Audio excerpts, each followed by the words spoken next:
Hey there. Hi. Oh, sorry, just having a few technical difficulties. All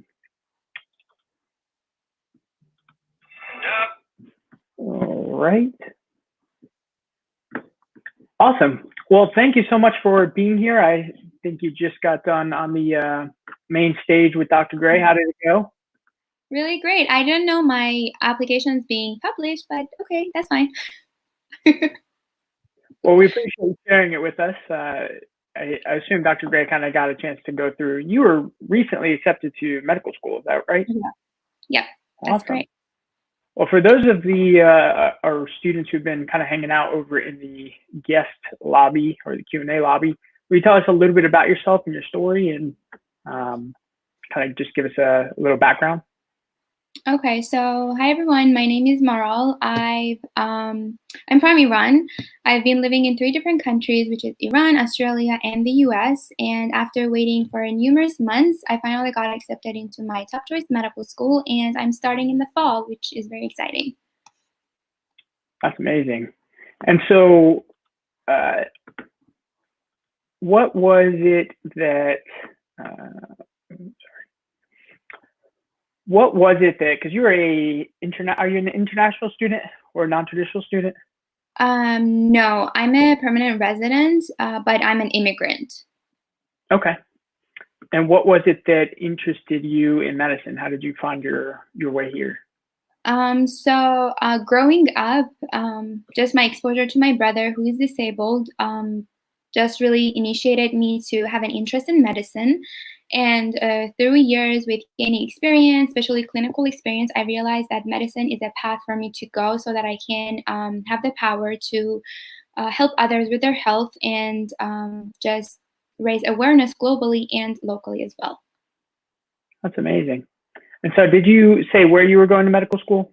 You don't have to share that if that wasn't I'm going to clear. FAU College of Medicine. Okay. And what was it about FAU's program that excited you? A lot of reasons. One of the reasons is the small class size. They only have 64 seats for 64 medical students, which is great. Wow, It's really small.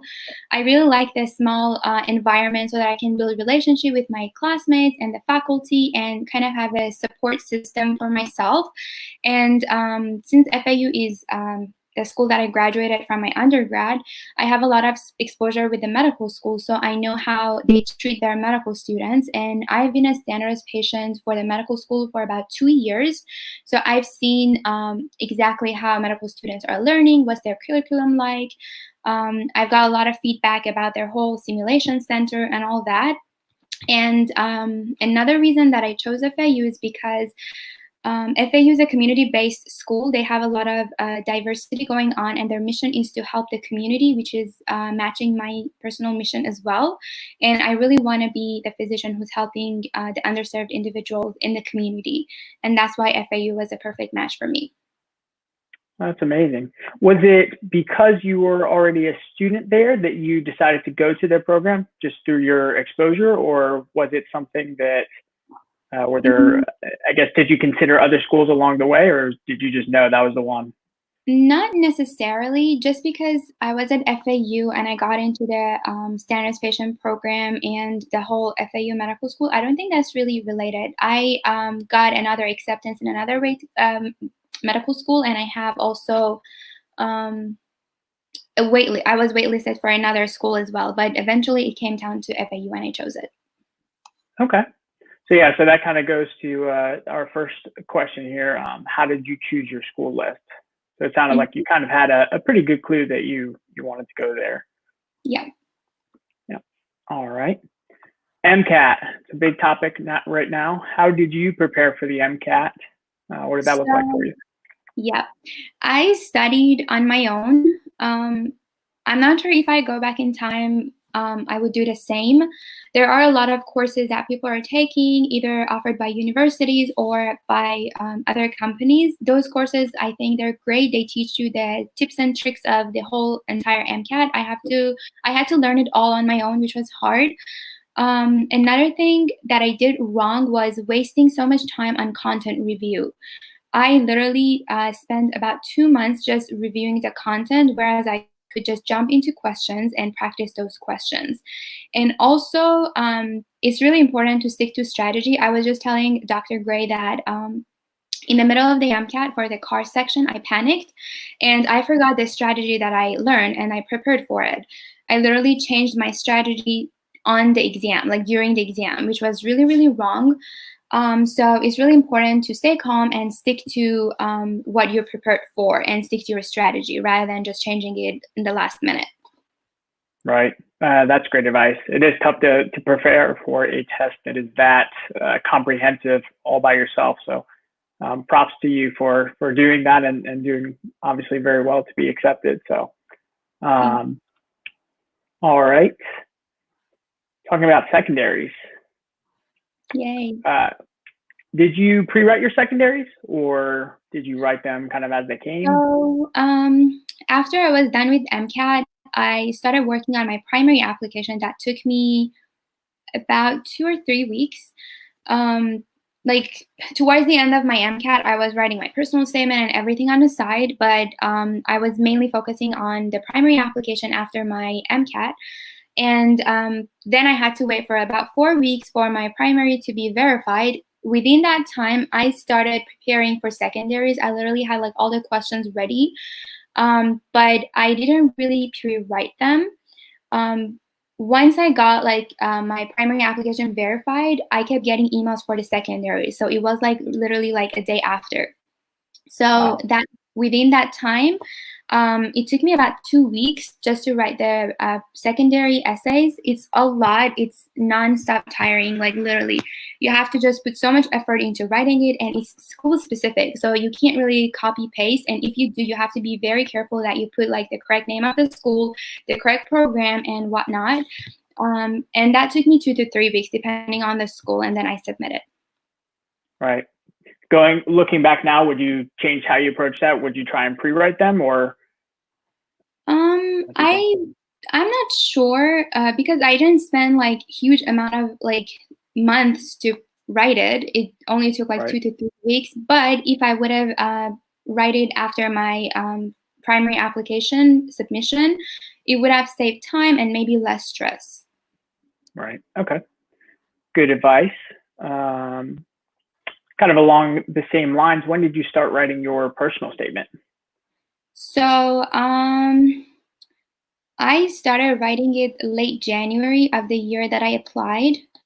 Then I had to edit it a few times. So what I did was writing it once, and it was a really messy, rough draft. I just wanted to get my ideas on the like basically Word document, not even on paper. But I just wanted my idea to be there. After a week, I went back to it. I started making full sentences, and then I asked friends, professors, doctors. I asked whoever that came across me to read my personal statement, give me feedback. And since English is my second language, I was really worried about the grammar, the choice of words, and all those stuff. So I really needed people to tell me, hey, it looks fine. And I asked doctors to tell me about the concept and the content of it. I wanted to make sure that I'm proving that, yes, medicine is for me and why I'm choosing medicine. Right. Yeah, that's great advice. It's a tough thing to write about yourself. I think Dr. Gray's favorite expression is write drunk, edit sober. Kind of get that first draft out there and then, keep revising and take your time kind of going through it. Exactly. Great advice. Kind of following up on your MCAT story, what was your car strategy, or if you could elaborate kind of on what you had intended going in maybe, and then kind of where things maybe went awry? I'm not a great person to talk about car strategy because I scored really low on it, and I wasn't really good at it even in the beginning. So I don't think I even improved. I did a little bit, but then on my actual test day, I panicked so much. But the way I did it, I was reading the entire passage before looking at the questions. And then I was grasping the main idea, then going to the questions, and I was taking my time as well. Then going back to the questions and reading each question, finding out whether it was a main idea question, a specific question, and all sorts of stuff like that. But I'm not sure if this strategy works for everyone. This strategy took me a long time to improve my speeding. because you have to literally be really fast reading the entire passage without looking at the questions and then moving to the questions. So it's a matter of practice and finding out what works best for you. Right. All right. How did you decide what clinical experience to go for? So I'm not sure how to answer that question. What were some of the, oh, sorry, go ahead. No, you can go ahead. It's fine. As you say, what were some of your volunteer and clinical experiences, leading into your application, and how did they kind of validate your decision to pursue medicine? Okay, so let me think. One of the clinical experiences that I've done is medical mission trips. I always love traveling, and making it mixed with a medical mission trip is a great idea. I had to fundraise because they're expensive most of the time. So through that, I got exposed to taking blood pressure and taking malaria tests for people from Ghana. And also we did wound care, which wasn't really my area. I was so confused all the time. But that's what I did. Also, I was a treasurer in an organization, which is Blood Pressure Screening Association. So I got most of my clinical experiences from there, going to the community underserved areas and taking blood pressure of the people. Let me see. Okay, and also for my application cycle, I took a job as a scribe, a medical scribe, and that was also my clinical experience. I couldn't add it to my primary application, but I mentioned it in my secondary that my plan for the application cycle is to get a job as a scribe and do this and this and that. And after my interview, when I send them application updates, I would elaborate on what I'm learning in my job. So it's not just primary and secondary applications. Throughout the whole year, if you want to get into school and it's really like you're really interested in that, you have to send them application updates or some form of letter that they know what you're doing in this whole application cycle. Yeah, of course.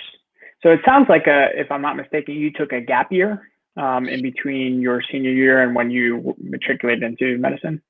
No, I didn't take a gap year. I just graduated with my undergrad degree, but my senior year fell into like me being a part-time student. I didn't have so many courses to take to graduate, so I had time to work. Gotcha. Okay. Yep, that makes sense. Okay. How were you able to learn English? I'm trying to learn Spanish and have no success here. Oh, I'm with you. I'm trying to learn Spanish too. So I learned English by probably just communicating with others. So I knew like the English alphabet, I knew just some basic words, but I couldn't really communicate or make a full like conversation with someone. And when I moved to Australia, I was in an environment that no one spoke Farsi besides my parents or some friends. So I literally had to push myself. I was watching the news, I was watching the movies, I was forcing myself to talk to my friends, even though I wasn't interested in saying things wrong or I was shy. But you just have to push yourself. And for learning Spanish, what I'm doing is I took Spanish 1 at a community college that kind of initiated me learning Spanish. And then I've been watching a lot of series, a lot of movies just to kind of be exposed. And I think it just comes with time. Yeah. Yeah, really just kind of immersing yourself. I'm also trying to learn Spanish. I just got Rosetta Stone, so I'll let you know how that goes. Good luck. Thanks. All right. See. How did you know who to talk to at the school admissions committee, or how did you start that contact? So you kind of mentioned, just kind of keeping the school updated and letting them know kind of where you're at in the process. How did you figure out who to kind of get in touch with, or did somebody kind of share that with you? So for FAU, the school that I got into, and I'm going to matriculate there, I was a standardized patient for them for about 2 years. So I knew the faculty and I got a letter of recommendation from a faculty there. So I initiated my contact there. And then from then, when I got to the interview, I started being introducing myself, starting getting close to the admission directors and the assistants. You'll be seeing everyone who are a part of the, not the decision making, but a part of seeing your application and navigating through the whole process on your interview day. So I got I got the contact from them. I sent them thank you notes and thank you letters after my interview. And then I called the schools, but normally they don't answer their calls just because they have like they get so many calls. So I started emailing them. They have 2 different emails. Each person has their own personal email, and the admission office has a specific separate email. So I emailed both to find a contact, and I went from there. So once they know that you're interested, they know your name, you're in a good track. They can literally recognize your email. They're like, oh, okay, I know this person. I know they're interested, and they can present you to the admission committee. Right. And that makes sense. I mean, that's a big part of medicine is networking and developing these relationships with other physicians. And, so I think it's a good way to kind of start developing those skill sets, if you will. Yeah. Awesome. So we don't want to put you on the spot and maybe make you share your exact story, but how did you kind of decide, what were the more impactful things that you wanted to include on your application and in your interviews? If you have an example that you want to share. So all of my interviews were blind interviews where the interviewer wasn't aware of my application. They only knew my name. They didn't know who I am, which school I go to, what my scores are. They didn't know anything about me.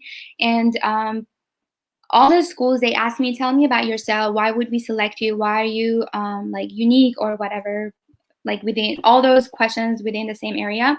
But it all depends on you. Mine was my background and the fact that I've been living in different countries. I have a lot of diversity exposure. I know a lot of people from different countries with different cultures, backgrounds, religious beliefs, and all sorts of stuff. And that's what I'm going to use in medicine in the future because we're moving towards a very diverse society. So that's going to be my most impactful thing that I've done, which is my exposure to a broad range of people from different countries. Amazing. That's great. Thank you for sharing that. You're welcome. So I just finished freshman year in college. I was wondering if you had any advice on what I should be doing to prepare for applying to med school. So I'm not the great person to advise for that just because I'm not an academic advisor. But I would say maybe start volunteering, getting clinical exposure, being a part of organizations, be active like leadership roles or just being active in organizations. I would say it's really early to start for the MCAT, but maybe focus on courses, do great on all of your courses. But after sophomore year, when you hit to junior year, everything falls into place and you find your literally your path and you have to go from there. But I would say just for now, just get enough experiences to fit, find out which way you want to go. Right. All right. Did you have a favorite part of the application process aside from submitting the application? Believe it or not, I loved the interviews. They're fun. You get to meet the committee. You get to meet a lot of people. And it's just great. Everyone was so friendly. I had a great communication with other applicants and the admission directors and all my interviewers. I've done different types of interviews as well. All the 3 schools that I went to had their own specific ways, but it was great. And the fact that they allowed us to communicate with their current medical students and ask them questions was great, so that you would literally feel how they're feeling. They would tell you what you need to know, how their experience is, and all sorts of stuff. So that was my favorite part. It's stressful, but after you get to the whole day, the stress is gone and you're just like, yay, I did it. Yeah. Do you have any memorable experiences from your interaction with those current medical students while you're going through the interview process? So in 2 of the schools, we had lunch with them, and they were telling us their experiences, why they chose their school, and they were saying how they're studying, and which was really weird. Some of them were saying, oh yeah, we gather together in Starbucks, and we start studying, and we practice on each other, which is really fun. And in another interview, the students were giving us a tour, and we were asking them so many questions about the different parts of the school, how they're living, where they're living, what time they're getting rest, and stuff like that. But it's a great communication. Awesome. All right. How did you reach out to physicians to shadow? So shadowing for me was really, really hard because I'm new in this country. I don't know anyone, and I don't have a family member who's a doctor or has friends who are doctors. So it was really hard for me, but my university offered a course that was Introduction to Pre-Professional Studies, and they would allow us to shadow at different medical fields, whether in a private practice or in hospital. And I took that course just to be familiar and get more shadowing hours. I also shadowed the doctor that I went to a medical mission trip with. After we came back, I asked her, and she allowed me to shadow her for several months. So that was, I would say I was lucky to find her, but if you cannot find any shadowing, I would say reach out to pre-health office of your university and ask them for help, because they know some people, they have connections, they can find you someone to shadow. If not, it's based on just knocking on different doors and finding someone who's willing to let you shadow them. Right.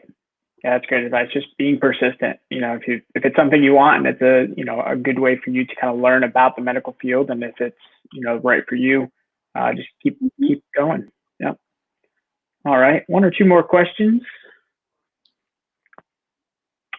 Who did you add for as a verifier for your hobby on MCAT?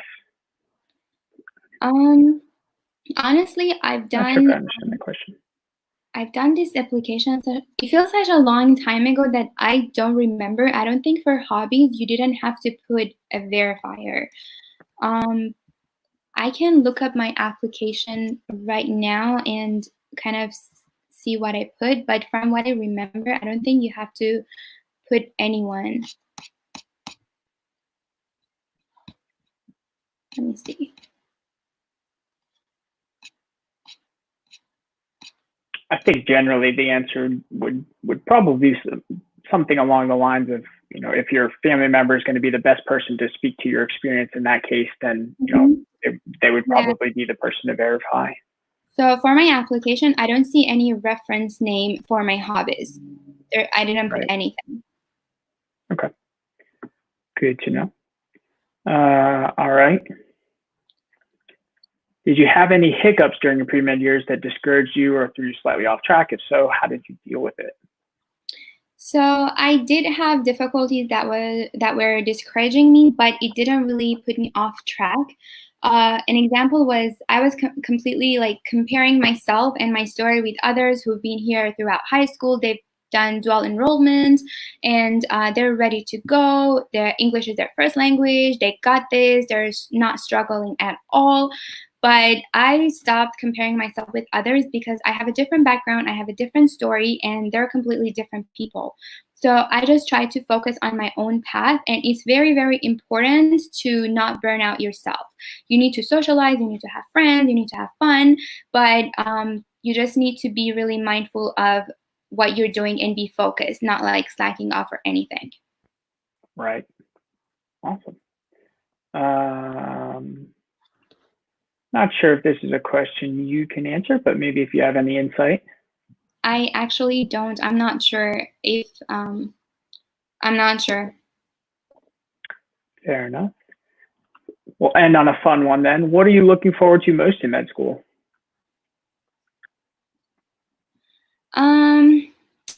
I've been actually thinking about it. Besides studying and actually working on standardized patients or learning about the human anatomy and all sorts of fun stuff, I want to join organizations that are on campus, and one of them is a very diverse organization that's offering help with disabled children. From my interview, they told me that they're still struggling with the organization. I'm not sure if the struggles are resolved, but if not, I want to step forward and do that. And also, I want to run a mission trip organization if possible, just because it's so much fun. I love traveling, and the part that you're mixing it with medical stuff is really fun. So that's what I'm looking forward to, and I hope I can do them. Oh, that sounds exciting. Very ambitious. I love it. I hope we'll have you back in a few years and hear all the amazing things that you've done. I hope so. Do you have any kind of last thoughts for our students listening as far as applying and yeah, any last thoughts? So I would say be focused, have a great structure and plan for your future, make connections, find people who are able to help you and support you throughout your way. Build connections from now. You never know, maybe a professor can call for you for a medical school or can direct you to someone who is willing to help you. So start building those relationships. It's never late. And also, I'm here to help out. My Facebook and Instagram is given. Actually, my Instagram is on private, but if you DM me, I can answer your questions. All the questions, I'm available. This summer, I am completely off, so I have all the time in the world to help you guys out. Just give me some time so that I can answer all your questions, but just DM me either on Instagram or send me a message on Facebook, and I'll be there for you guys. That's amazing. Thank you so much for taking the time to hang out with us today. I wish you the best. When do you start med school? So yeah, my orientation is starting August 3rd. Okay. So pretty soon. Yeah, unfortunately, you didn't have to move because you were already in the area, right? Yeah, I am in the area. Thank God. Okay. Yeah, that's awesome. Well, great. Well, thank you so much. We hope to see you back here soon and wish you the best of luck during your first year. Good luck, everyone. Thank you. Talk to you soon. Bye. All right, guys, we're just waiting for a few minutes while we finish up on the main stage. I think our next session is with Blueprint. We'll be back in just a second.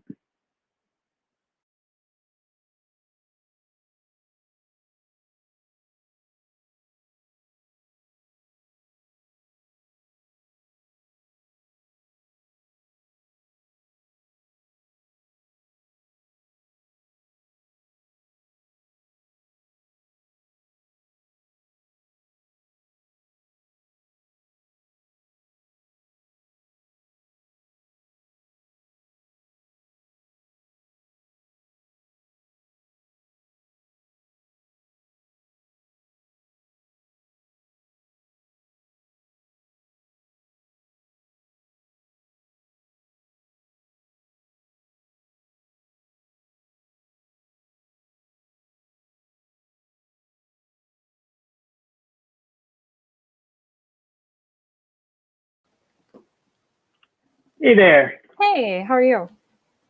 Doing well. So you are Kaylee, right? Yes, yeah. And you are coming over from Blueprint MCAT. You guys just finished up on the main stage. How'd it go? It was good. It was good. That was my first time doing anything with Dr. Gray. I know Phil's done a lot of stuff before, so it was fun.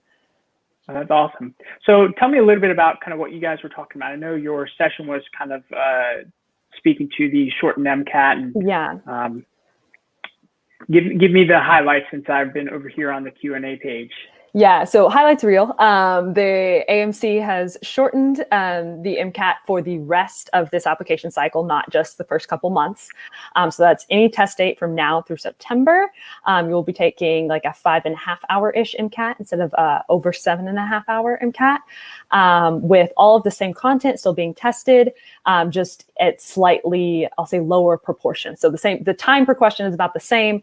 But we are now dealing with just like less questions overall, basically. They've also cut our 30-minute break in the middle to a 10-minute break. So kind of rough in that sense, but overall, hopefully a better approach for most students. They've also instituted 3 new test times. So that's going to be 6:30 a.m., 12:15 p.m., and 6 p.m. So that traditional 8 a.m. MCAT is gone. And there's going to be, some really early risers and some people staying up really late taking the test this cycle. Yeah. I was admittedly a little bit excited. So I'm a night person. And so the idea of starting at 6 at night is way better than 6 in the morning for me. So I would not. The 6 at night would be a disaster for me, I think. I didn't have a single student get that time slot because I was really interested to hear about it, but not one of my tutoring students got it. So. Okay. Interesting. Yeah. So I've been working with Phil a little bit and then also Phoebe and Carolina for the last couple of months, kind of just on some of the stuff that Dr. Gray does with Phil on the podcast. And so I've been lucky to see kind of some of the inside, maybe a little bit of an insider perspective from some of the stuff that you guys are doing on Blueprint side to kind of accommodate those recent changes. Do you want to speak a little bit about that? Yeah. So we had pretty much like a a very intensive overhaul of our exams till we can make sure we offered the full length version and also the shortened version. A lot of people were kind of like, why can't you just chop off questions and make these available in 24 hours? And I really wish it had been that simple. But part of making the exams stay representative of the actual MCAT is getting rid of questions with regards to difficulty level. So the AMC is not just going to be out there being like, okay, we've shortened the MCAT, let's chuck all the hard questions, or let's chuck all the easy ones, right? So we had to like cut from our exams proportionally based on question difficulty, how many students were getting things right, and also content. Like we can't just suddenly have an exam that has no physics on it because that's not fair. So it was a lot of like strategic kind of analyzing like what each question was asking about, and then deciding which ones need to go from there, and then renumbering and rescaling those exams. Amazing. And a lot of people don't know this, but all of that happened within a very short period of time. So yes. I kind of, got to see this announcement was made by the AAMC on like a Friday, and within maybe less than 2 weeks, you guys had already begun taking steps. And then what was it, week before last, I guess, that you announced the shortened full length? Yeah, it was about 10 days ago now, I feel, somewhere in there. Yeah. I mean, we just like, as soon as we got the announcement, we knew what we needed to do. It was kind of an all hands on deck sort of situation, especially for the tech team and the content team. So yeah. Hey, Phil, welcome back. Hey, I'm back. I lost the URL. I found it. Yeah, that was a tense weekend because they announced that right at the end of like the day on Friday, and so like that weekend we're all like, what are we doing? How are we adjusting to this? How are we going to make sure students have what they need?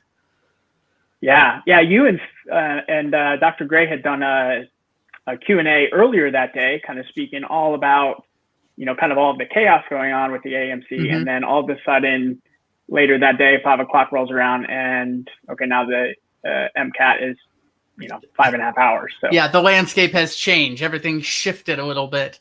Feels like we're on quicksand because like I think I'm here, but nope, somewhere else, right? Just learning to adjust to that. Yeah. So what's it been like for you guys who kind of were already working with students? Kaylee, you're also a senior tutor with Blueprint as well, right? Yeah. What was it like for you guys kind of transitioning from, okay, we're preparing for an 8-hour exam to now we're preparing for a 5.5-ish hour exam? Yeah. Phil, do you want to go first on that one? I think that transition is much easier than the reverse transition. Going from the longer test to the shorter one definitely makes things easier. I think the biggest thing for students has just been scheduling dates. I had a student this morning that thought she was taking the test 9 days from now, and now it turns out she's taking it in 2 months. She just found out within the last 24 hours.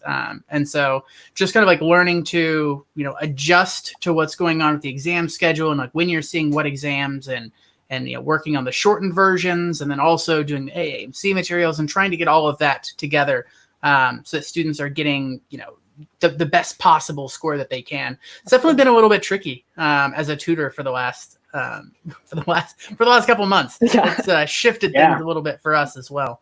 For sure, yeah. I had all my students had May exams, and now none of my students have May exams. So all now like late June, a lot in July, just because there were no June test dates. Like it was no longer an option for them. So that was definitely the roughest part, was just like kind of trying to adapt to this idea that taking the MCAT in July this year is actually probably okay. Whereas in years past, it would be more of a detriment to your application. So lots of kind of panic surrounding that, and also the test times. None of my students managed to swing that 6 p.m. So I'm not sure if that's good or bad, but I got a lot of 6 a.m. So we're having a lot of discussions about how to wake up early and prep for that and stuff. So I think those things are more significant for sure than just the shortened amount.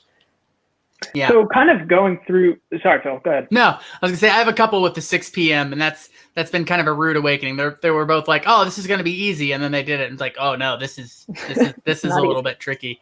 Yeah. Yeah, it's tough to kind of manage your metabolism throughout the day. You manage your energy levels, and then maybe also alter your sleep patterns a little bit to where you're functioning at your prime at 6 to midnight. It's a little different than many people I think would be used to. How much of what you guys do in kind of preparing students for the MCAT is not related to the MCAT itself, maybe as far as content, knowledge and stuff like that? How much of it is preparing for, your daily schedule and building those habits, maybe now more than previously? I'd say for me, there's definitely something as someone who's been to med school, it's a different beast. I thought that it was going to be kind of an easy transition. I took very aggressive, courses in college, and I worked in labs, and so I was used to what I thought was working hard. And then I went to med school, and I'm like, whoa, I need to work way harder all of a sudden. And so actually, that was way back in the day, back when the MCAT was a piece of cake. It was only like 3 hours compared to 7.5. When the MCAT changed, I think it changed for the better in a couple of ways, because they added a lot more content, made it a lot bigger.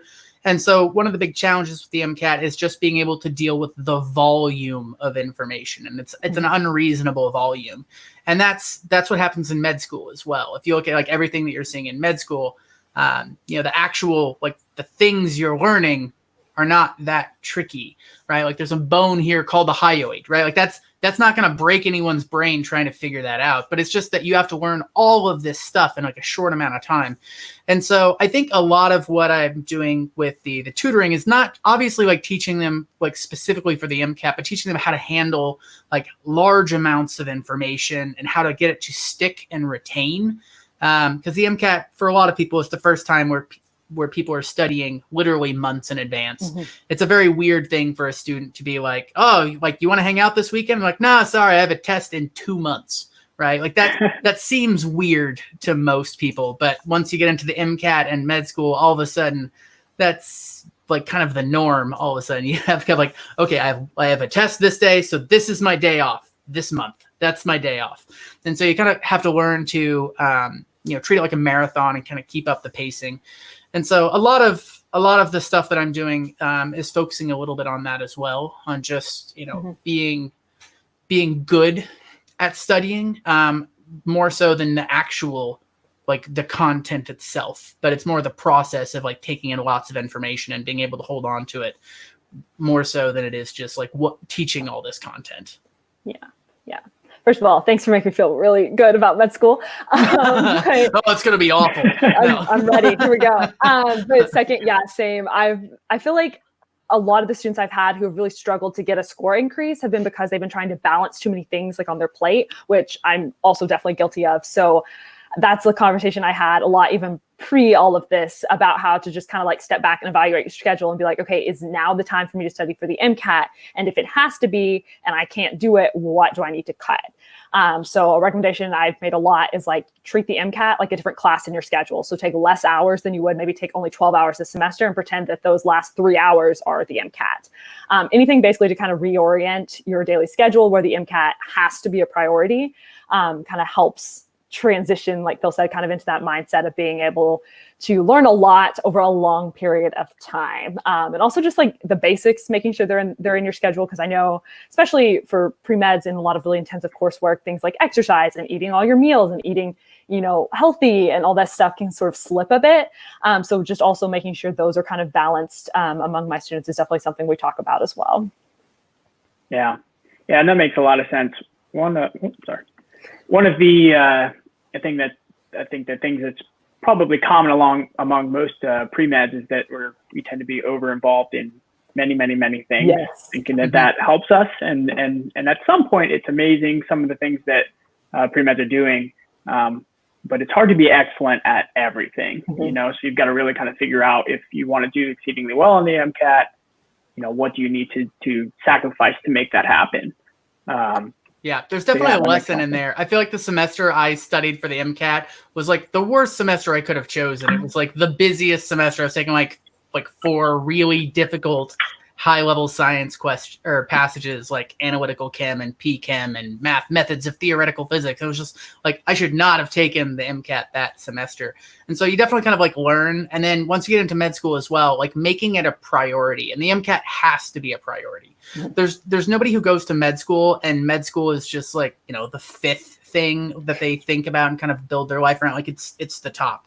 And that's something that is very difficult to do.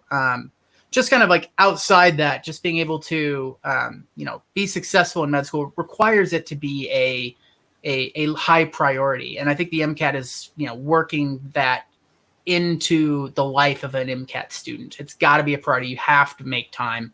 And not just a little time, but you kind of have to reshape your life around it, which most of the time students don't have to do. Like if you're taking a course, like if I'm taking PChem, I don't have to reshape my life around that. But for the MCAT, you kind of do have to reshape your life because in order to do okay on it, in order to do well, it has to be the biggest priority.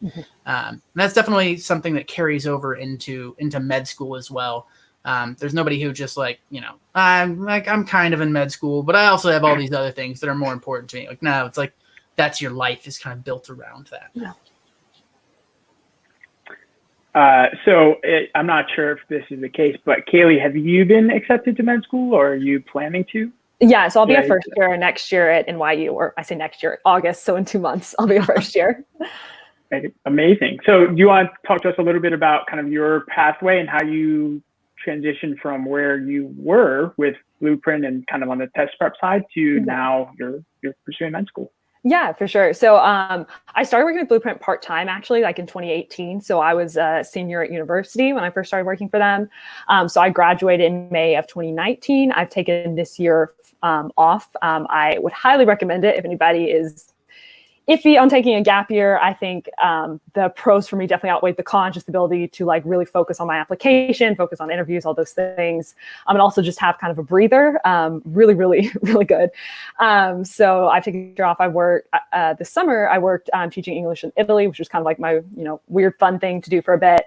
And I've been full-time on the content team at Blueprint since September. So that's what I've been doing as I've been kind of balancing interviews and secondaries and all of that this year. So you are quite busy, just like the rest of the pre-med. Yeah, for sure, for sure. I'm like I said, I'm definitely one of those people that's guilty of trying to juggle 20 things at once. So, right. No, that's great. Well, congratulations, and thank you. Best of luck to you. Thanks. All right, let's see. We have a question. What's the best way to use the AAMC material? Either of you guys want to take this one? That's so. First off, use them is the biggest thing. There's a lot of material there. You have the 5 exams.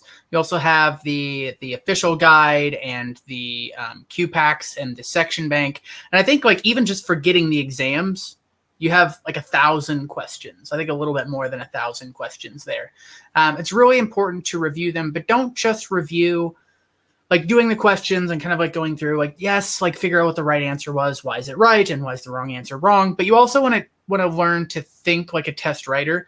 I've had a lot of success. I had a student earlier this year whose score went up pretty phenomenally. He was right at 500, and I think he got a 522 when he took his test in February. And one of the things that he did, I think better than anyone, is whenever he reviewed a test, he would go through and okay, this is what I was thinking. And he would write this out in an Excel document. This is how I tried to tackle this question. And then he went, and this is how the AAMC thought I should tackle this question.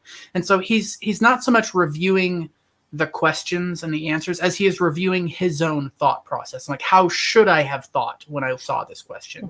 And using that to kind of shape the way that he is thinking about the test. And as he sits this, he's okay, the AAMC likes to kind of focus on this sort of thing. And so I'm going to focus on this sort of thing when I look at this question.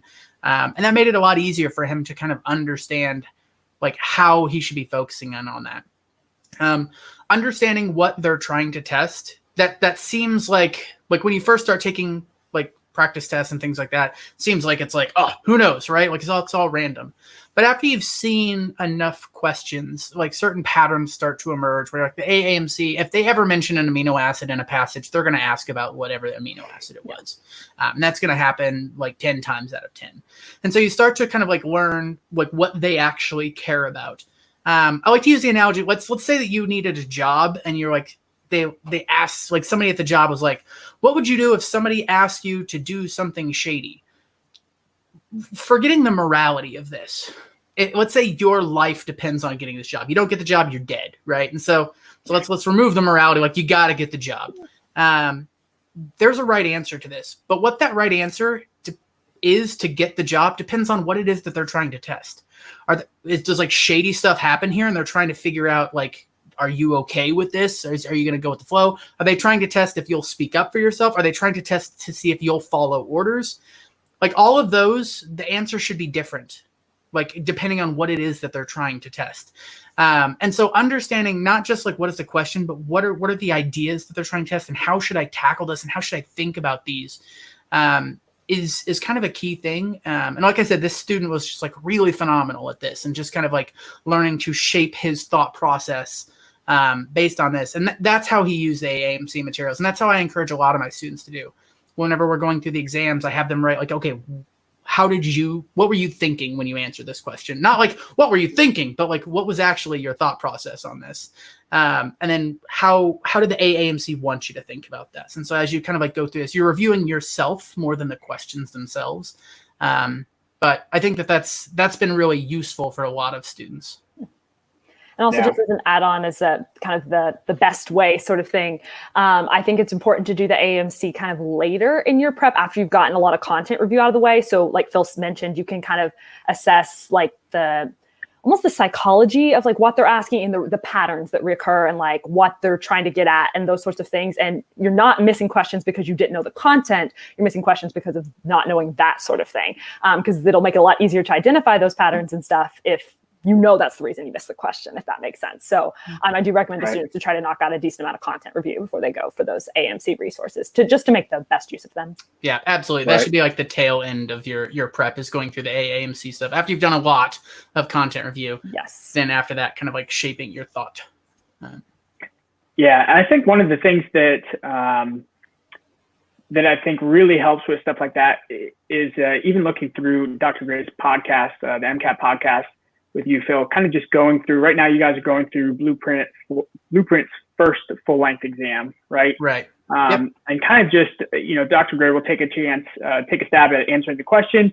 You'll kind of go back through, or kind of walk them through it and kind of say, okay, here's what they are looking for, not just what appears to be the first right answer that you find, right? Mm-hmm. And so it really is just kind of training your brain to kind of pick up on those nuances of what are they really hoping to get out of this? What are they trying to test here? And so I think that's another great resource, just kind of learning how to, kind of get that information. Yeah, honestly, that I think is a good resource for students that are kind of like starting out and trying to figure out like, how do they want me to think? Like, what is he talking about? Like, how should I like be thinking about a question? So on the podcast, and then again on YouTube, we're throwing the passages and kind of like talking through questions from our first full length, which everyone can download for free if they just sign up for the free practice test bundle. And so you can get the free full length. You can take it on your own, and then afterwards you can kind of review it via the podcast or the YouTube stuff, kind of like looking at how should I have thought about this question. Right. All right. Great question. Great answer. Here's another one. When should you take the MCAT when planning for a gap year? I think we kind of talked about this a little bit in our main session, but you should take the MCAT when you're ready to take the MCAT. So for me personally, I don't know if I said the exact day. I took it May of my junior year. So that's a little early for people planning on taking a gap year, but I kind of had it in my head that the MCAT was not something I wanted to deal with on my gap year.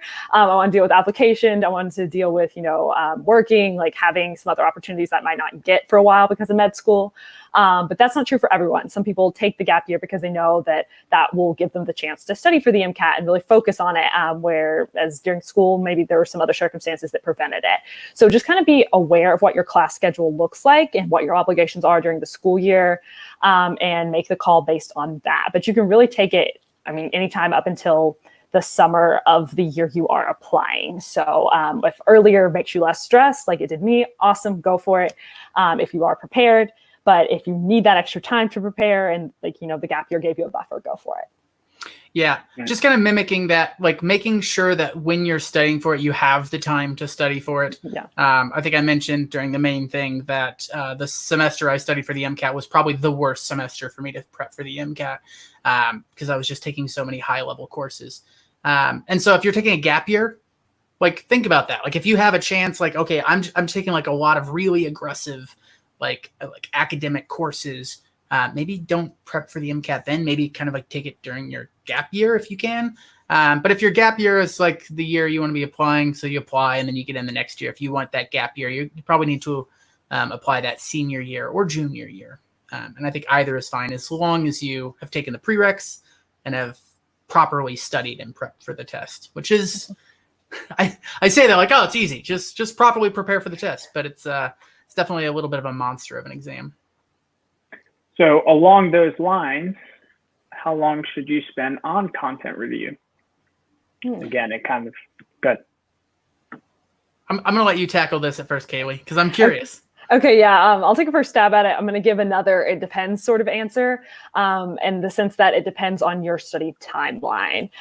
So I know there are people out there who are just like, take a month or two in the summer and just like commit their full life to studying MCAT and get a really solid score. I knew that wasn't going to work for me. So I did like a January through May study timeline, just because I've never been good at just like, honing in on one thing for 8, 9, 10 hours a day.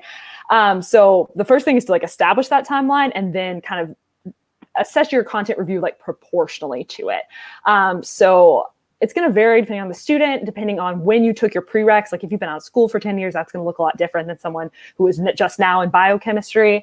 But about-ish, maybe the first third of your study schedule just being like really pushing in on that content review, and then transitioning to more practice with content review as necessary moving forward. Like I said, it's going to vary per person. If you just aced all your prereqs, you feel really solid about that content, it can be less and you can delve into that practice a little earlier on. Yeah, it depends is always like the right answer to that. Yeah. It also depends on your background. I have a student that I was working with that was like a PhD in biochem from Oxford. She obviously did not need to spend any time on biology. Like she was fine. Actually, we did talk about some anatomy, physiology, but beyond that, she was fine. And so understanding kind of like your strengths and weaknesses and how that pertains to the MCAT and like what's high yield and low yield. So if you find yourself being like struggling a little bit with biology and biochemistry, those are like, that's the highest yield content area of the test. So you might want to take a little bit more time prepping on the content side of things. But the other side is I want to like warn students, like don't feel like you have to master the content before you take some practice tests and things like that. A lot of times students feel like I have to master everything. I have to be able to write all like of the pentose phosphate pathway from memory on a scratch piece of paper. Like you don't need to do things in that level. The practice exams themselves should help you understand like what level you need to know things. I think a lot of times students are just like, they're kind of shaped by their previous exams, like orgo, or their previous courses like orgo and physics and biochem. And they think that like, I need to study orgo like I studied orgo in undergrad. And like, you don't need to have like these big complex reactions memorized, like the Claisen and the van der Waals, not van der Waals. What's the, oh man, that's going to drive me nuts. Now I can't remember it. Diels-Alder. Got it. Right. The Diels-Alder reaction. And so you don't need to have all of these things like these big ones memorized. You need to just understand the principles of like, okay, what are good nucleophiles and where will things attack and make really good electrophiles. So a lot of times you can figure out questions like in a different way. And so if you are studying the way you studied for all your courses, that's actually not even like time well spent. And so you're not only are you putting in tons of work and effort, but it's probably not going to translate to a lot of stuff on your actual exam. So that's why it's important to take a lot of practice tests in there as well and kind of sprinkle things in. I would say I would go with Kaylee as well. The first third should be like mostly content. After that, it's kind of content and practice tests. And then even like the last third, like you take a practice test that tells you like, hey, you need to look over kidneys again. Go look over kidneys, right? It's not too late to go look at content and brush up on stuff. So it's a little bit of a spectrum there. But whenever I see someone ask like, how long should I spend on content review? I think in my mind, they're like, I've had so many students who are like, I need to spend this long on content and then I'm taking practice tests. And it's really more of a mixture. And so it's probably not a good idea to kind of like think about things as like highly segmented like that. Right. Yeah. One of the things I really liked, so I got a chance to kind of dive into the Blueprint's new online course kind of before you guys, or I guess before Dr. Gray got a chance to kind of review it, but yeah. And one of the things that really kind of struck me was the study plan creator, and looking at starting to study for the MCAT. It's so overwhelming. I'm a non-traditional student, so I'm now looking at I'm 9 years removed from my undergrad, and so looking at going back, I know a lot of that is going to be content review and maybe content learning for a little while. but what I liked about it was that you can very easily move things around. It kind of adjusts to, what you need, and you can always reprogram at a later date. So if things just start clicking, I just reset it, start it over. So I really like that. And, I guess a little plug for Blueprint here, but I think it's important. Like you said, it's not a discrete thing. Like it doesn't have to be, 4 months or 2 months or 1 month or whatever. It's, when you start to feel ready, the concepts start to kind of click for you and you feel like you can move more into, kind of the next phase. And then, yeah. Yeah, exactly. Plus, I really like the study plan. It just kind of breaks everything down into like little pieces, and you get that pleasure of crossing something off the list, and you're like, I'm doing stuff, right? And like you can see the progress as things get kind of crossed out.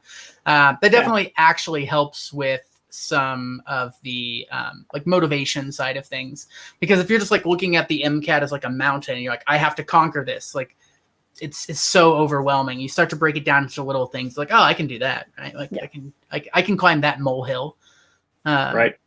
For sure. Awesome. We'll do a couple more quick questions if you guys don't mind. Let's see. Yeah, no problem. Non-traditional student in a year, intensive postbac. Basically, what's the advice for taking the MCAT? I assume kind of with timing, maybe.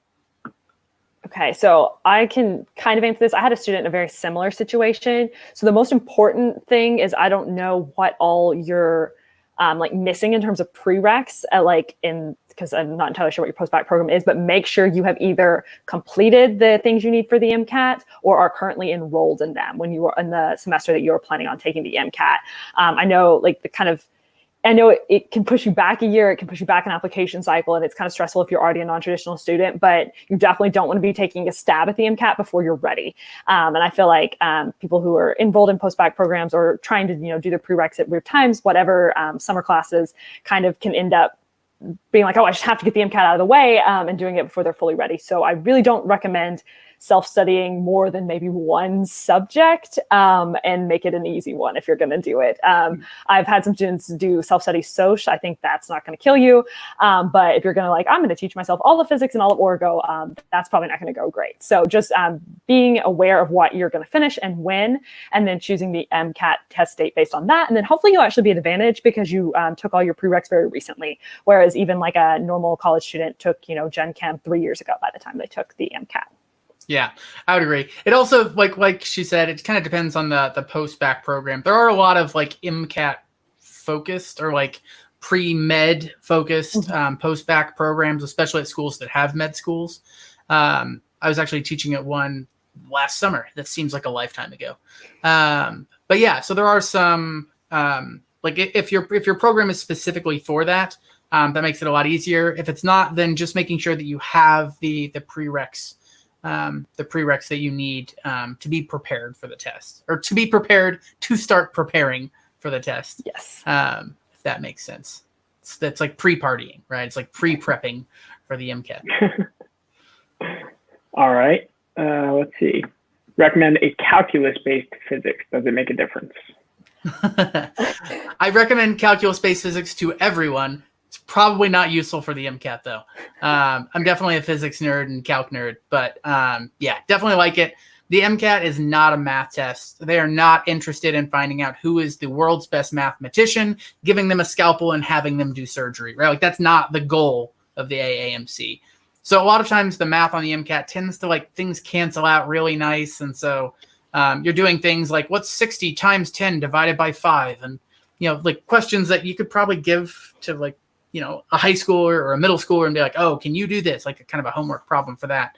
I think the problem when it comes to physics on the MCAT is knowing what equation to use and when. And that's a much bigger problem than the actual math is on the test.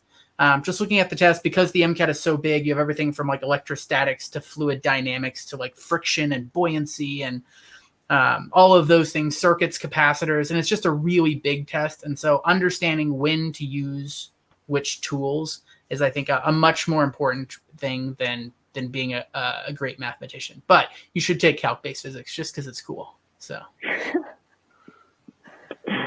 that's great. All right. Maybe one more question. Best way to prepare for the bioexperimental passages. Oh, this is an answer you're probably not going to like. Do them and do lots of them.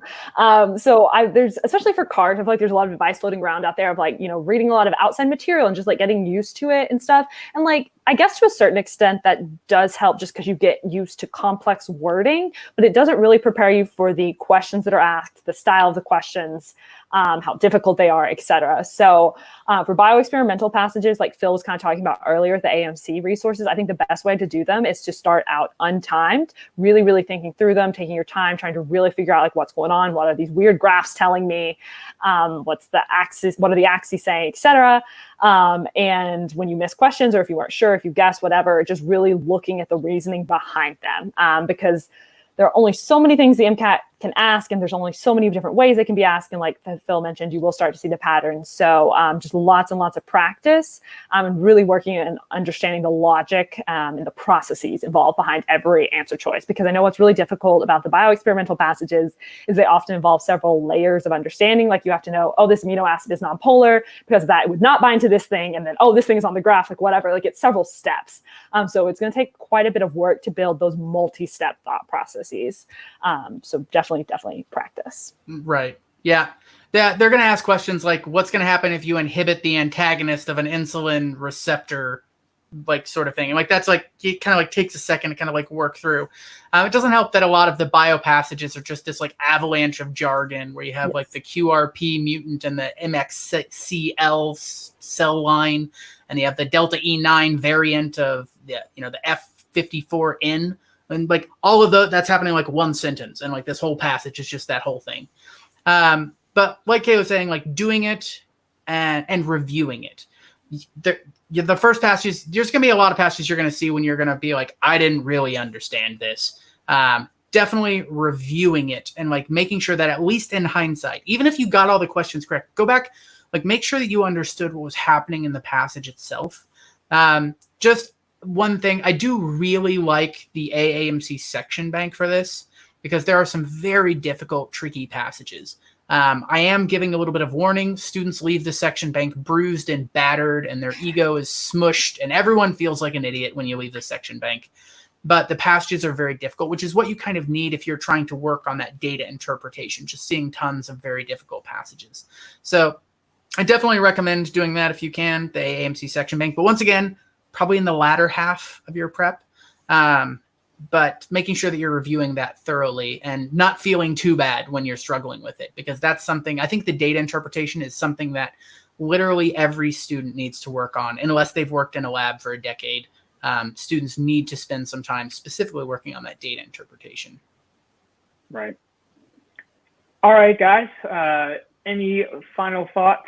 I know our session was supposed to be kind of on the shortened MCAT, but the MCAT just kind of always evolves into many other questions. So any thoughts, general advice, feedback? No. Closing remarks? Good luck, everyone. Yeah, good luck. Obviously there's the podcast. We do public webinars, things like that. I just love to talk about the MCAT all the time anyway. So there's probably several outlets you can find me chatting about it. And you can always buy a course, and then you can go to office hours, and we can hang out in office hours 8 hours a week, where I just talk with students, like 8 or 10 to 20 students in office hours. So it's a little bit less chaos than things like this. Yeah, that's great. That's a great resource. I don't know if a lot of students know about that, but the online course includes those office hours, and you kind of, it's structured office hours. So it's not just show up, ask questions. It's, I'm going to kind of teach on this topic and go over these concepts, and then whatever questions stem from that or whatever questions you have. Yeah, we do that 10 hours a week. I generally do 8 of them. We have a student, Azai, who is a student at Harvard Med School. She's actually covering office hours right now so that I can be here. So normally I do 8 hours a week. This week I'm just doing 6. Azai's doing a double duty. So awesome. Thanks, Azai. I know you're not going to see this, but everyone throw Azai some thanks. What is the best way to get in touch with you guys about tutoring and application help? Kind of a quick final question here. Blueprintprep.com/MCAT. Takes me a second. Hang on. I'm still getting used to the blueprint. But yeah, so you'll have like a window pop up, and I know a lot of times people hate those like pop-ups, but that's like actually a real person. So that's going to be, you're going to be talking to Heather or Krista or Laura, and they know tons, and they've been helping students with the MCAT for a long time. They can help you figure out what resources you need, and just make sure that you have the stuff that you need, whether it's just a book or you want like 100 hours of in-depth one-on-one tutoring, and everything in between.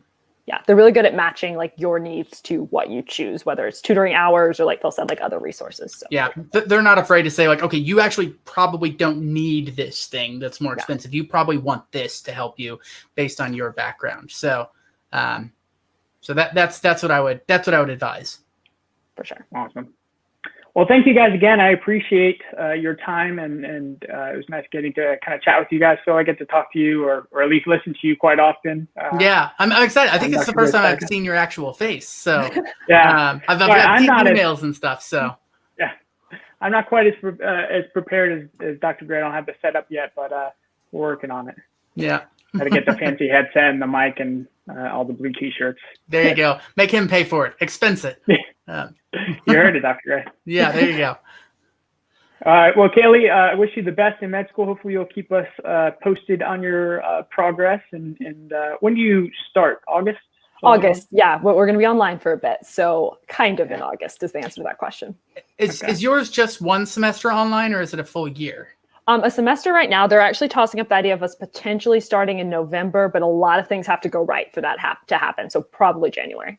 I have some people I know that are doing like the first full year is scheduled. And so like, they're just like not even traveling to the state where they're going to med school. So they're going to be taking med school in a different state. Like you are, you're going to be in Tennessee doing med school in New York. Yeah. I have some friends going to Vanderbilt Med School, and they're for the full year online. So we'll see. I don't know. All right. Well, it's all right, guys. Go ahead. Thank Sorry. You. No, you're good. Sign us off.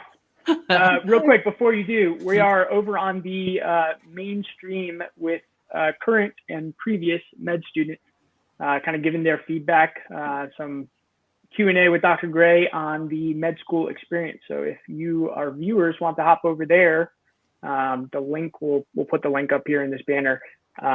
But that wraps it up for the Q&As for today. You guys finished this out quite well. So Phil, if you want to sign us off, that's it. No, that's it. I'm out of here. I'm going to go eat a burrito. That's a sign off. There it is. Yeah, there we go. Burrito time. All right. Go get some burritos. Yeah. All right. Thank you, guys. Okay. Thanks. Bye.